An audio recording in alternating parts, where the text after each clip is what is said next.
Hello, today I'm going to show you how to read and write files in your app using the Flutter SDK and a few helpful libraries that can make the process a little bit smoother. So before the video, I created this app here that really doesn't do much. It just has a screen here with a save to TXT button, save to JSON button, etc. Okay, so we have our buttons here. These are custom buttons that can be found under this folder. Cheetah button and cheetah input here. Okay, so for the home screen, these buttons don't really do much, but now we're going to actually find a way to write files to a TXT file and write files to a JSON file. So the first thing I want to do is I want to go to the lib folder, create a new file called a file manager. So this is what I like to do to separate out the different parts of the app. So I like to keep the UI separate from the state and the state separate from the business logic. Okay, so the file manager class here will be something like a service class. So we'll say class file manager, and I want this to actually be a singleton class. And you'll see why I want to do that shortly. So down here, I want to say static file manager, and then we'll say underscore instance. Okay, and to create the constructor for that, we want to say a file manager, and you'll see that people use .internal a lot. It doesn't have to be .internal, you can use whatever you want to here, but that's just a common practice. So .internal underscore instance, and then we'll return this instance of the class. And down here, I'm going to create a factory. So we'll say factory file manager, and then return underscore instance. And then I want to say if this is null, then return the internal constructor here. So we'll say question mark file manager dot internal. Okay, and I should probably make this underscore just to keep it consistent. So underscore. So if we don't have an instance of if we have no instance of this class defined, we'll return a new instance here. Okay, otherwise we'll return this current instance. Okay, and down here I want to create all of the business logic that our app is going to use to read and write different files. So first I want to define what the directory path is. So I want to say future, and then I want to return the path. So it'll be a string, and this will be a getter. So I want to say underscore directory path, and then it'll be asynchronous, async. And now we want to define the directory that this file will live in. So we'll say directory equals await, and then I want to use the get external storage directory.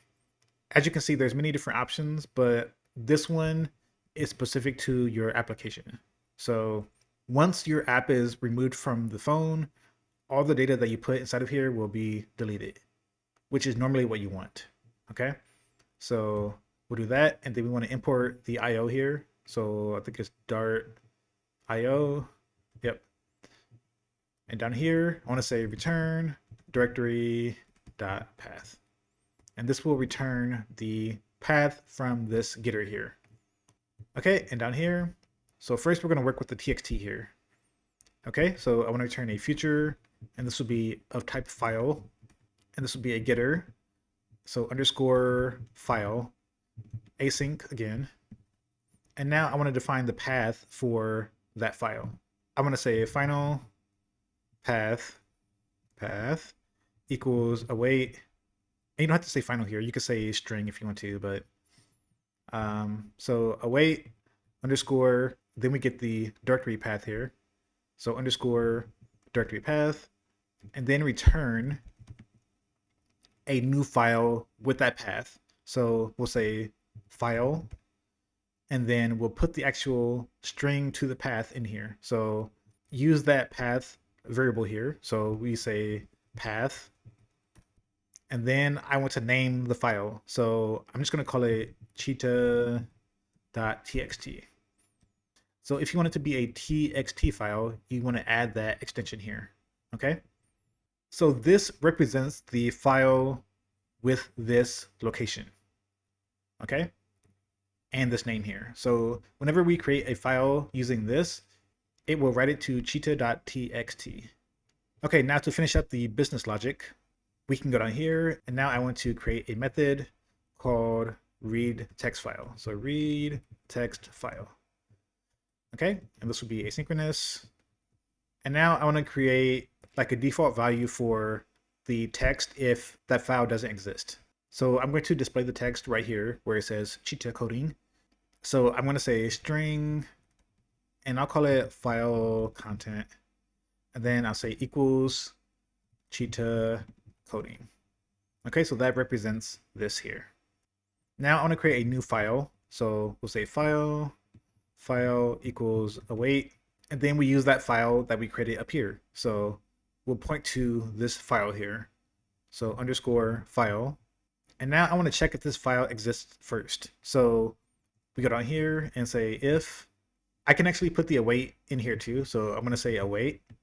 And then I'm going to say file.exist. Okay, so we wait to see if the file exists first. If it does, we can say file content equals await. So we have a lot of awaits in here. That's important because these are features. So we say await file dot.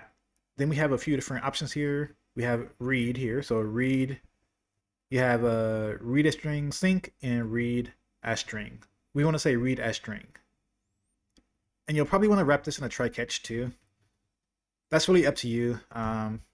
If something does go wrong, then your app might crash, but we'll put try catch in here, and then we'll just print that exception here. Okay, and down here, I want to actually return that file, or that file content, I mean, so that string here. So I will return the file content. And then just to make it a little bit more readable, I will add the return type here. Okay, so I hope this makes sense. There's libraries that you can use to do this too, but I don't know why you would when it's this easy. So you can see it's not really much code. We just define the file directory and path here. Then we check to see if that file exists first. If it does exist, then we just read it here into the string, and then we return it.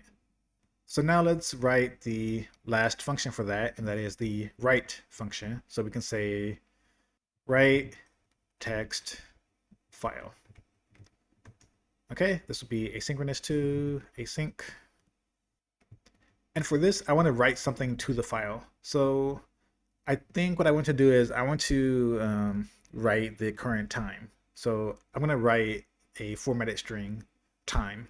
So I want to say string text equals, and we'll do a, if you look in the pub spec here, I added a few different packages here that I know I will want to use because I kind of thought about what I want to do with this app beforehand.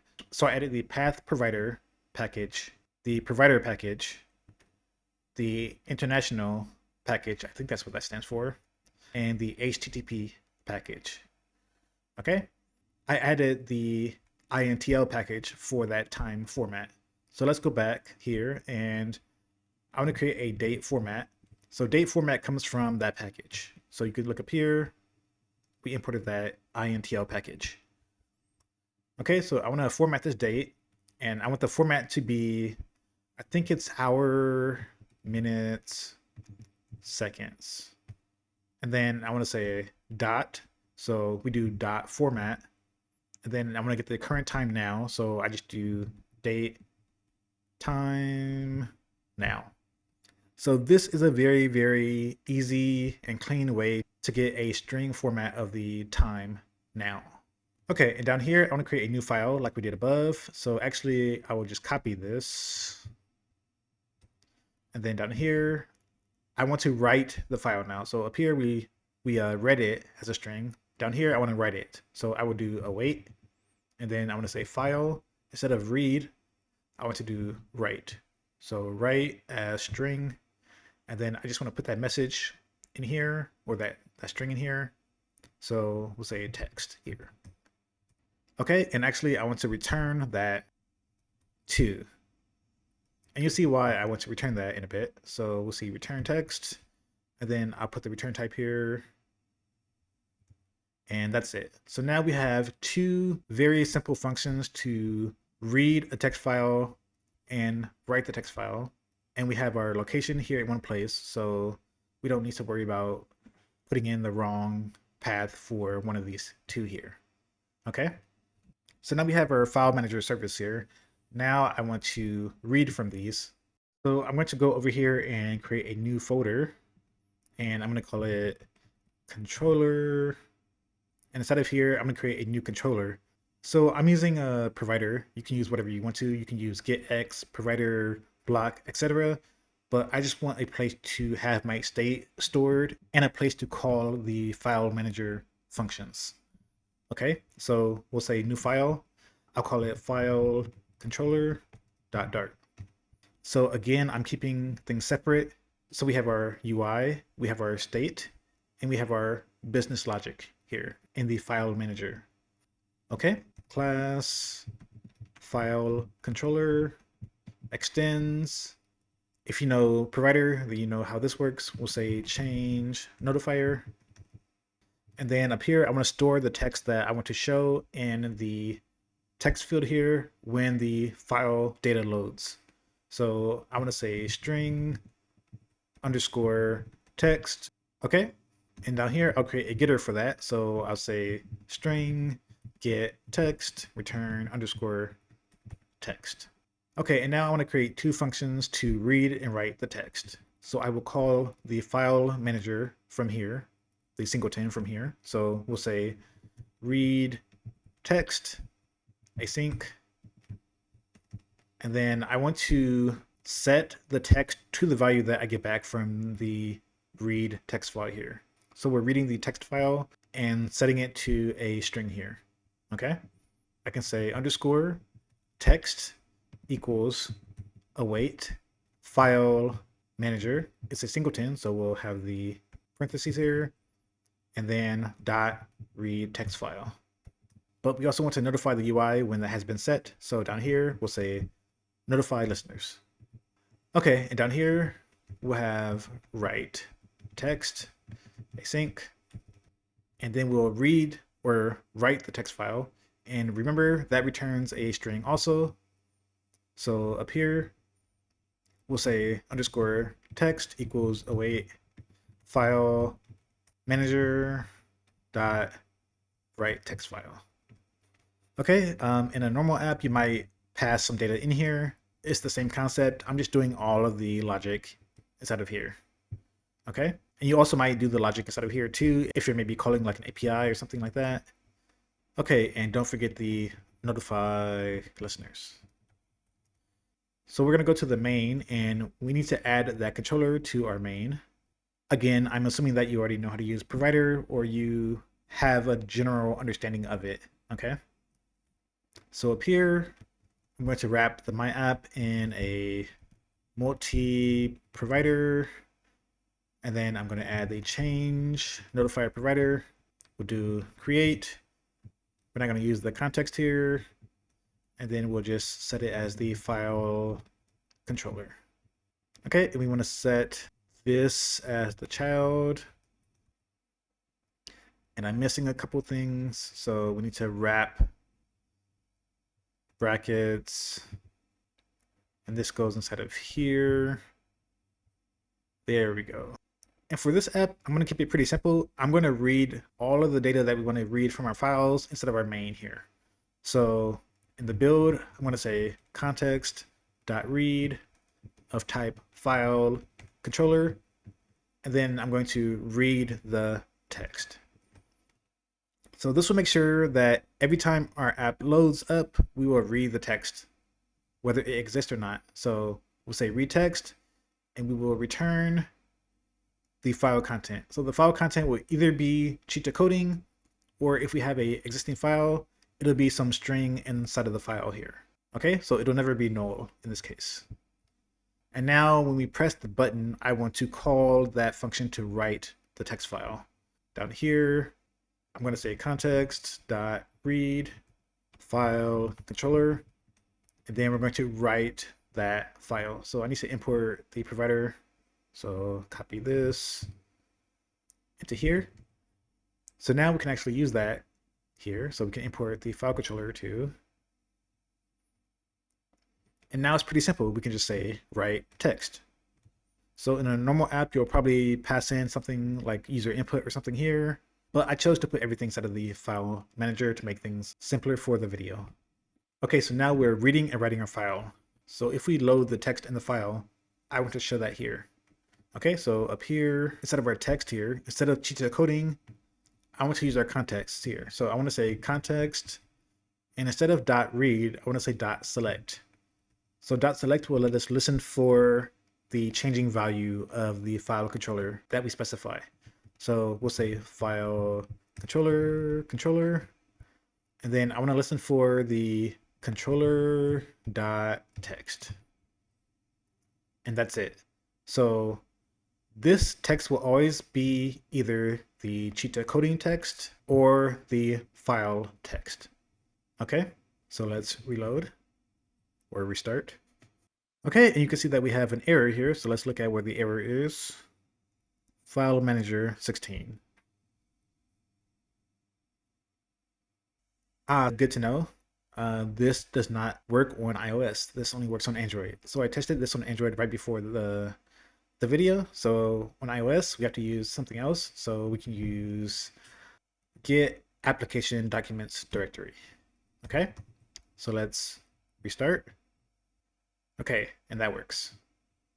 On Android, you're probably going to put in a case to check the platforms. Yeah, so on Android, I use the get external storage directory.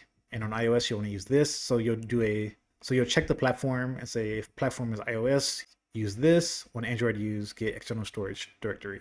That's a minor frustration with this, but not a huge deal. So now we'll press the save to text button. And now you can see that the time was put here and the text. So every time you press this button, it'll put the current time here. So you can see hours, minutes, seconds. And this is in 12-hour time, not military time. Okay. So the real test is to restart the app. So I'm going to quit and run again. And actually I will close the app like this first, just to make sure that it's actually closed.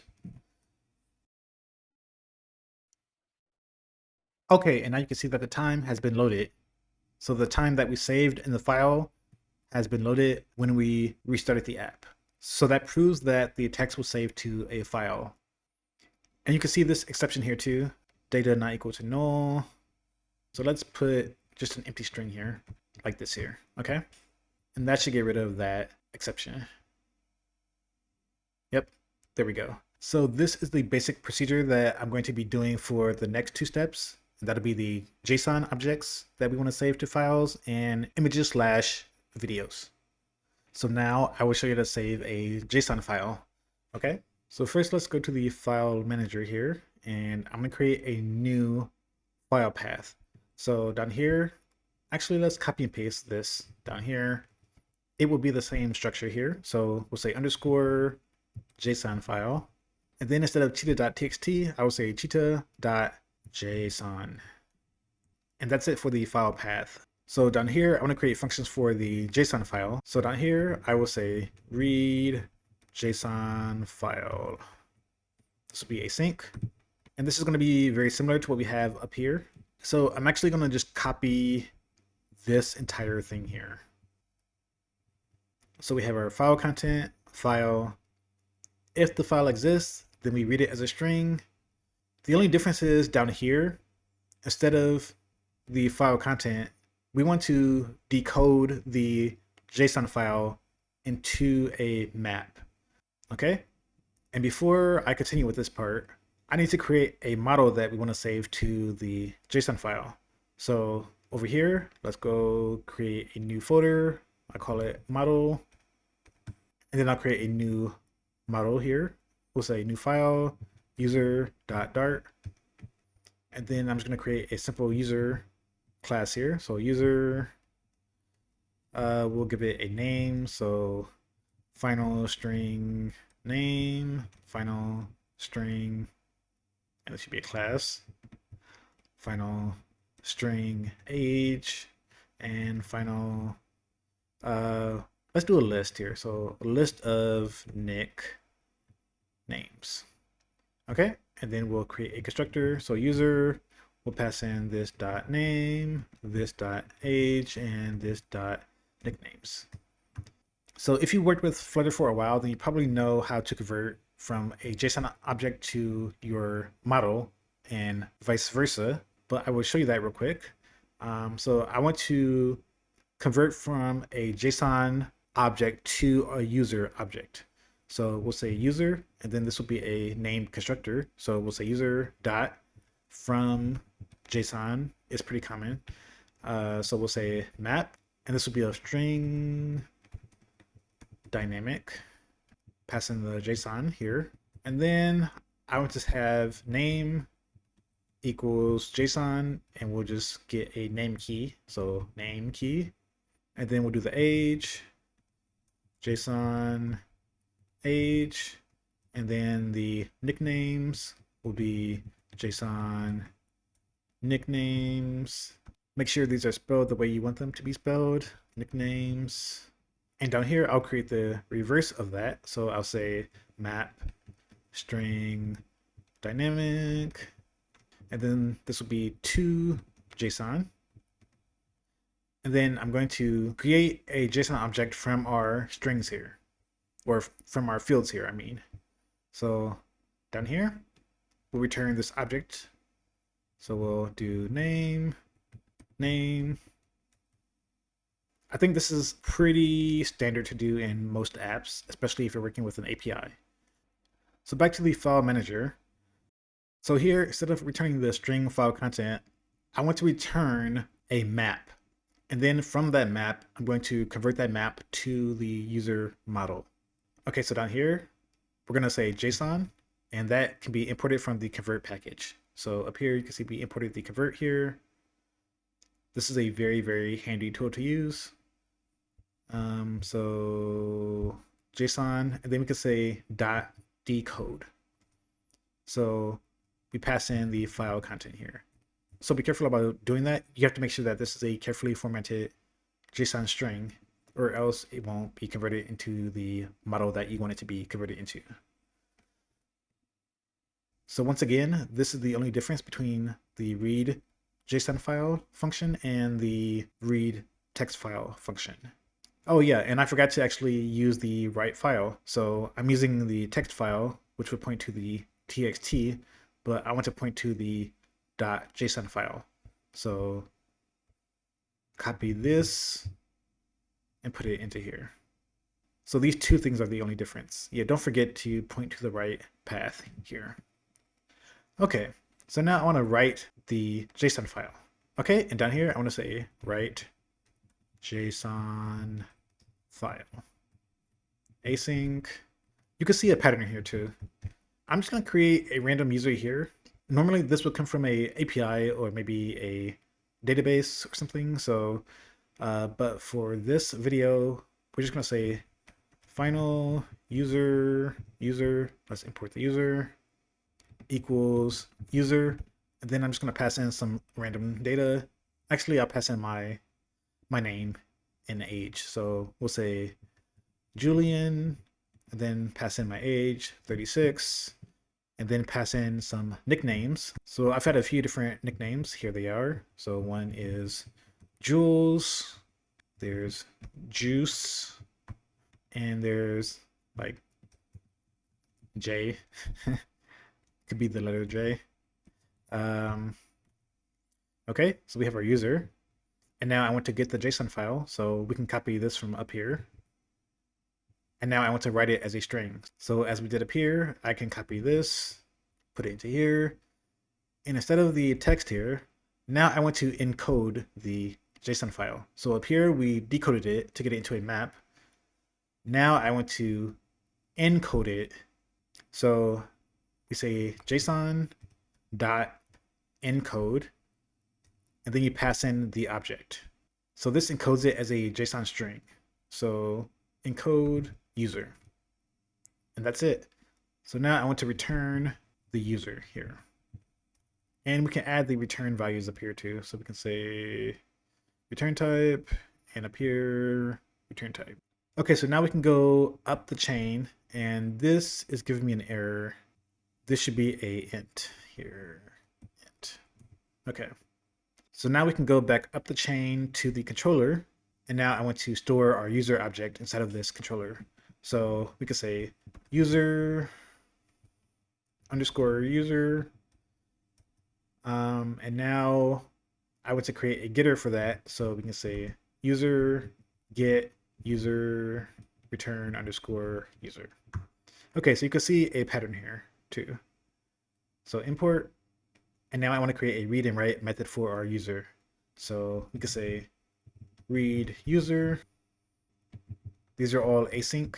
And now I want to set the user equal to that value. So we can say user equals await. And actually, we don't want to do that yet because we want to convert that to a user first. So we have our user.from constructor here. So user.from. So I want to say user. So we could do this in our service too, but this is fine. So user.from JSON. And now I want to await that file manager function dot read JSON file. So since we're saving it in our user as a map string dynamic, we can make that the type here too. So copy this and go back to the manager. So this will be a feature of that type here. Okay, so let's go back to our controller. And you can see here, so we're converting from a map to our user object. Okay, so I hope that makes sense. We're reading the file of contents as a string. We're decoding that JSON string into a map here, and we're mapping the variables of that map to our user so we can have a user model that we can pass around in our app to different screens. So back to the controller. Now I want to do notify listeners. And down here, follow the same pattern. We can do write user. And now I want to set the user equal to await file manager write JSON file. Okay, pretty simple. And we return that user value here. Again, you might want to do a try catch here just in case, but you can kind of see what we're doing. We're just creating the user, writing it to the file. After it's written, we just return the same user. And then we want to notify listeners. Okay, so you can see how clean this looks already. Like, I like to keep my code very organized when I'm writing the code out. The architecture is very, very important. So let's go back to our home screen now, and now I want to actually use that controller function. So in our second button here, I want to say context.read, same process, file controller dot write user. Okay, and we're not passing anything in because we're creating the user instead of our service here. And let's go to the main, and I want to read the user as soon as the app loads too. So we'll say context.read file controller dot read user. Okay, so once again, this will set the user in our state so it's readily available whenever we want to access that value. So now where do we want to show that user? Let's go to the home screen, and I'm just going to show the user. I'll just show the user name in the app bar here. So let's go to the app bar, and instead of cheetah coding, if we have a JSON file there, then I want to show that instead. So this would be a if-else statement here. So down here, let's say context.select again, because we want to listen for that value. We could say file controller, and then if we have a controller.user, so if that is not equal to null, because by default it's set to null here. So if it's not equal to null, then I want to say controller.user.name. Else, I want to show that. Okay. Hope that makes sense. Let's do this. Yeah, that looks good. Okay, so if we don't have a user, show cheetah coding, else show the username from the JSON file that we loaded. Okay, so now let's test all of this. Let's restart the app. And we have a exception here. Probably forgot to save something. I probably forgot to save something here. File controller 23. So the issue is this decode here. We're trying to decode this string here if this fails because the file does not exist. So to get rid of this, let's put this up here. So like so. And if we get a exception, we'll return null here. Okay. And then back in the controller, actually we'll set this equal to something first. So we'll say final result equals this, and we could say if result is not equal to null, then do this. So this makes it so if that read fails because our JSON file does not exist, then we can do this from JSON and set the user. Else we don't set the user. Okay? And back in the home screen, if the user is not set, then we'll just show this here. Okay? So let's try this again. Reload. There we go. So we say cheetah coding because it's false and I'm not using this read JSON file here. Hold on, let's go back real quick. So I need to add a return here too. So let's do return, no. Okay, restart. And now let's press the save to JSON button, save. And now you can see it changed to Julian. Okay, and let's restart our app again and see if it still says Julian here. Okay, and now you can see that it still says Julian here. So that proves that we have loaded a user object from a JSON file that we stored on the device. So in a real world app, you could get some large JSON file from an API, and you can store that JSON file on your phone and just retrieve it whenever you want to, so you don't have to connect to the internet every time you want to retrieve that data, okay? So if the data doesn't change a lot, that might be a good idea to use in your app. So the last thing I want to show is how to save an image in Flutter, okay? So we can save an image and delete an image here. So let's go to the file manager, and I want to create a new function. I want to name it write, let's say image file. And this will be async to async. So we're going to use the HTTP client. Okay, so I'm going to say response equals, then we'll await, and now we'll get the client object. So this class provides you with all the REST calls for your client.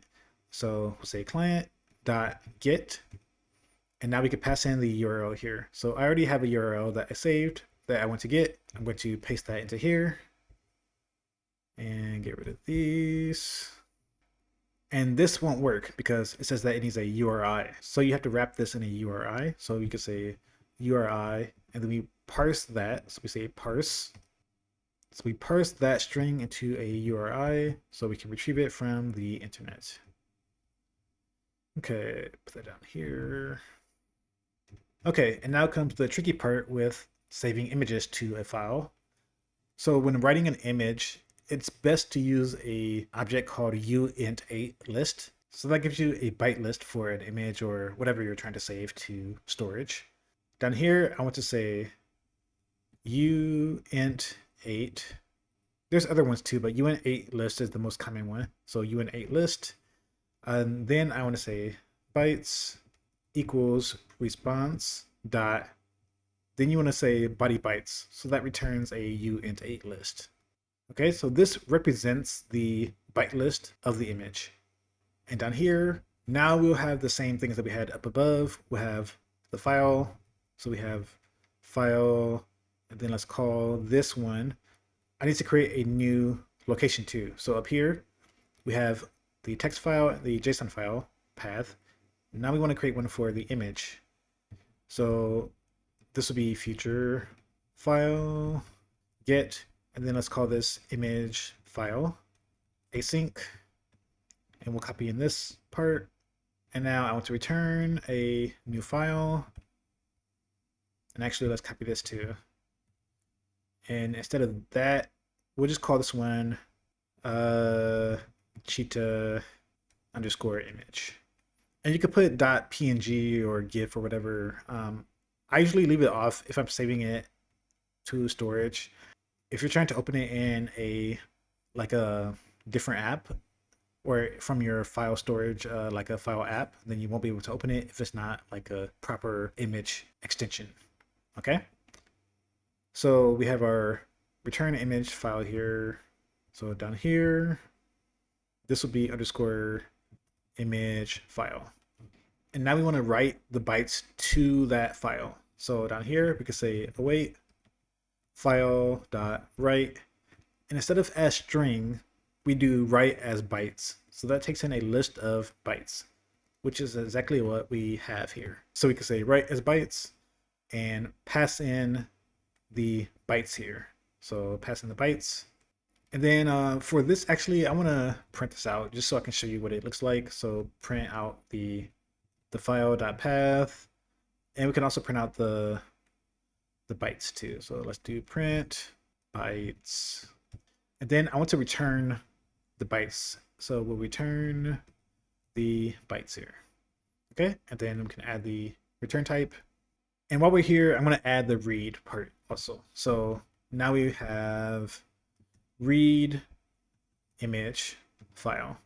Okay, async. So we have our file here. Let's do file. And now I want to create a list of bytes. So up here, you saw that we got our list of bytes here. Now I want to make a similar list here. So down here, uint8 list, and then call it byte list, I guess. And now I want to see if this file exists first. So like we did up here, if file exists, let's just copy and paste this actually. And now I want to set this equal to byte list here. And instead of read as string here, we say read as bytes. So for the text in JSON, we said write as a string and read as string. For the image, we say read as bytes, write as bytes, and pass in the uint8 list. Okay, so we don't need this JSON decode thing here.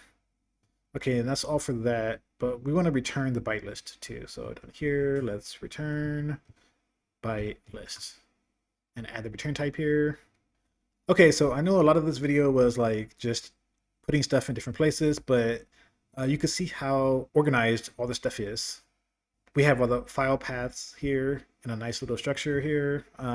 We have the functions, very, very specific to what their task is. We have read, write, read, write, read, write. Okay, so back to the controller. Now we want to have the functions to read and write the images. But first up here, we're returning the uint8 list. So I want to store that too in the file controller. So I want to say uint8 list, and then I will call that image byte list. And we'll create our getter here. So uint8 list get, and then we'll call it image byte list, return image byte list. Okay.